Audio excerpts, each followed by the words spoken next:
Hello everyone, it's Lindsay, and I'm back with a Bible journaling process video because I know it's been a hot minute since I've had a Bible journaling process because my family has been sick with the flu. It's been like the plague. It's been horrible. It sent the rest of my health stuff into a spiral, and so I'm just kind of getting back into the swing of things. So I thought I'd hop on here and just let you guys watch me paint, and we can hang out and chit chat. So I, off camera, went ahead and prepped this page with some transparent watercolor ground. I will link a video down below where I talk about what that is and show how I apply it.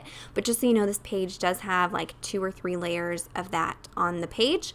And I've sped this video up like 400%, and that's because I painted for over an hour, so this video would be super, super long.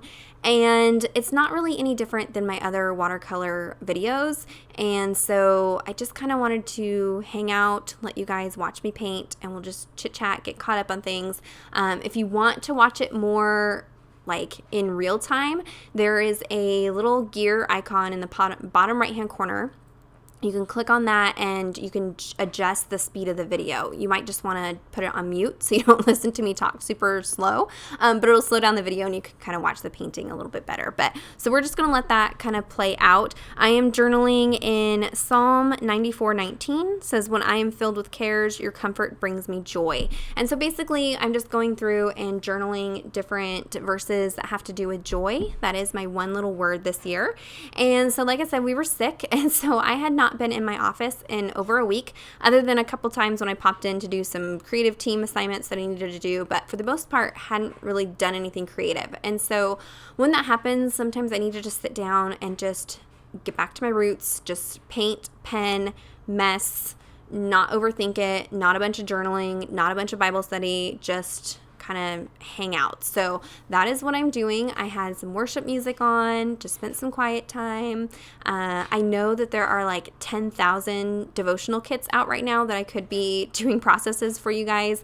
You guys keep asking about them, and I will get to them. They're on my desk, I promise. But I really just wanted to kind of take a break and not be just shoving product in your face constantly. That's not ever my intention. And that comes about just because there's so much product and everybody has different tastes, and they're wanting, somebody's asking for work-throughs of mark makers. Somebody's asking for work-throughs of liars and thieves. Somebody's asking for open journey. And so I'm trying to get all those out there, and so it ends up just being like every single day I'm trying to sell you something, and that is not the point of any of it. It's just trying to give everybody inspiration that might be working on different kits. But we're going to take a step back. We're just going to do some painting today. Don't worry, those are all coming back. I will have process videos. I haven't even touched liars and thieves yet. I desperately need to jump in. But if you didn't know, By the Well for God put together a design team, and they are knocking it out of the park with their pages in the kit. So I'm going to put their Instagram information down below for you guys, so you can check them out. They are just... it's almost intimidating. Like, their style is so different than mine, and it's so amazing, and you need to go check out those ladies. Give them some support. So there are plenty of other ladies working through those kits while I take a little bit of a break. Don't worry, there will be those videos. They're coming back. I'm just trying to figure out a system that will work for my channel this year. And I know that sounds silly because it's February, so come on, Lindsay, you should have your butt in gear and have a schedule, but I don't. And so I think going forward, what's going to happen, because there's so many kits now and so many different things I'm working on, there will be 1 to 2 processes for each kit each month, and then at the end of the month I will just do like a wrap-up video and show you entries that I did off camera as well. I know that's not ideal. It doesn't give you inspiration while you're working through the kit, but I think that's just gonna have to be what works. So on camera, real quick, let me just talk about what's going on here. So these watercolor paints are super inexpensive paints that I got on Amazon. I will link them down below. I saw a review of these from Lindsay the Frugal Crafter. I will link her channel below for you guys. She does amazing reviews. And so I didn't even finish the video before I rushed over and ordered these paints, because I need more watercolor like a hole in the head, guys. Oh my gosh, I have so much. But these are really good. They're inexpensive, very pigmented. And I get questions about how I choose watercolors or why I use one watercolor set over another. And honestly, it has to do with the color palette, because there are so many paints out there that are very similar in quality, and it's just a matter of picking paints or a palette that has colors that are colors that you want to use. And so, I could have used Kiritake Gonzais for these. I could have used Prima watercolors, but this palette just had purples that were purples I wanted to use without having to mix my own colors, if that makes sense. So when picking watercolor palettes, just look and see which ones have colors that, you're kind of drawn to, and kind of go off of that. So also what you see here is the only problem with this Bible. I'm 99% in love with the Illustrating Bible, but that 1% is that it can be a little bit difficult to watercolor in. And so it's very difficult to watercolor on an unprepped page in this Bible. The pages are nice and thick. That's not the problem, but they almost kind of absorb the color. I've talked about this in other videos before.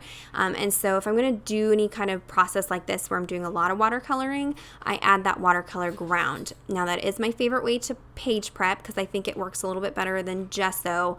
But you can see it still creates a barrier where the paint just kind of sits and pools and puddles on top. And so it can be very difficult to work with, especially if you're a beginner to watercolor. It can be a little frustrating because you just don't have a lot of control over where the color is going. And so it kind of works well for this style of kind of impressionistic floral, because it's going to be messy and not perfect. And you can see I'm adding color, taking a color away, changing my mind. That's the one nice thing about the watercolor ground, is it is more forgiving in that you can lift a lot more of the color. And so you'll see throughout this video, it just kind of looks like a hot mess till the very, very end, and then it comes together. But that's just part of the process for me. It's just, an hour of listening to worship music, hanging out, thinking about that verse, and just kind of relaxing. And so it's okay if it's a little bit frustrating, I guess, with the process, because then it makes me really sit and just focus on it. So you're going to watch that kind of play out here. In other news, we're just busy, normal busy life. Like, I've started leading a women's Bible study at our church on Saturdays. So that's taking up some time, but it's going really, really well. Really excited about that. We're doing life group and youth group and church. And so we're just gone like more than half the week. Craziness. And then, as some of you know, if you've been following on Instagram or seen some of my videos, my husband brought home a stray dog a few weeks ago, Clementine. She was super emaciated and was really sad as we were taking care of her. And unfortunately, we did have to pass her along to a rescue. We had a rescue take her in. I know that's going to bum some of you out. It bummed us out, but it's better for her. It's better for us. We live right on the highway, and we live on 4 acres, and it's not fenced. And so our other 2 dogs we've had since they were puppies, and they stay in the yard, no problem. But Clementine, turns out, homegirl, when she's not hungry anymore, likes to go explore and run off. And so I was spending hours out in the rain trying to chase her down. It was just not safe for her, and she wouldn't go potty when she's on a leash, so it was just not working. It wasn't safe for her. And then she started getting kind of aggressive with our border collie mix, and so we just figure, you know what, before she gets too attached, let's find her a home that is perfect for her and is better suited. So that is an update on that. We spent hundreds of dollars getting her cleaned up and fed and taken care of, and so she's still being taken care of. Don't worry about that. So it's just kind of a bummer, but you won't be seeing any more pictures or updates or anything like that on her. So that was kind of sad for the boys. They really took it hard, and then we all got hit with the flu, and then they had the power went out, so the school got canceled, and then they missed school because they were sick. So they were like home for 5 days in a row. And all you stay-at-home moms can just feel me. We love our children so madly deeply, but 5 days cooped up in the house with kids that are too sick to go to school, but they're still kids, so like they have way more energy than you do when you have the flu. Oh, I needed a break. So they went back to school yesterday, and all was right in the world. It was good. So we're still kind of on the mend, but we're getting there. So it's just been kind of chaotic around here. That's why I've kind of taken a step back. I have had a number of scrapbooking videos on my channel, and I wanted to kind of talk about that because I've been getting periodically just comments or messages about how you don't like those, or you're upset that I have those videos, which whatever, I can't make everybody happy, I know that. But I just wanted to come on and just let you know, like, that's not going to change. There's going to be scrapbooking videos because I love it. I'm having fun with it. And honestly, when I started my channel, the whole purpose of my channel was just to expose people to the Bible and do that in a creative way. It's not like Bible teaching, not deep theological devotionals or anything like that, but just kind of getting them intrigued about what the Bible is. And so with the scrapbooking videos, though they are not using the Bible, my thought process is that if somebody who's not a Christian comes over to watch one of those videos, they might start watching some of my other videos, and they might see some of those Bible journaling videos, and it might spark some interest or some questions, or you never know how God will work. And so that is kind of my thought process behind that.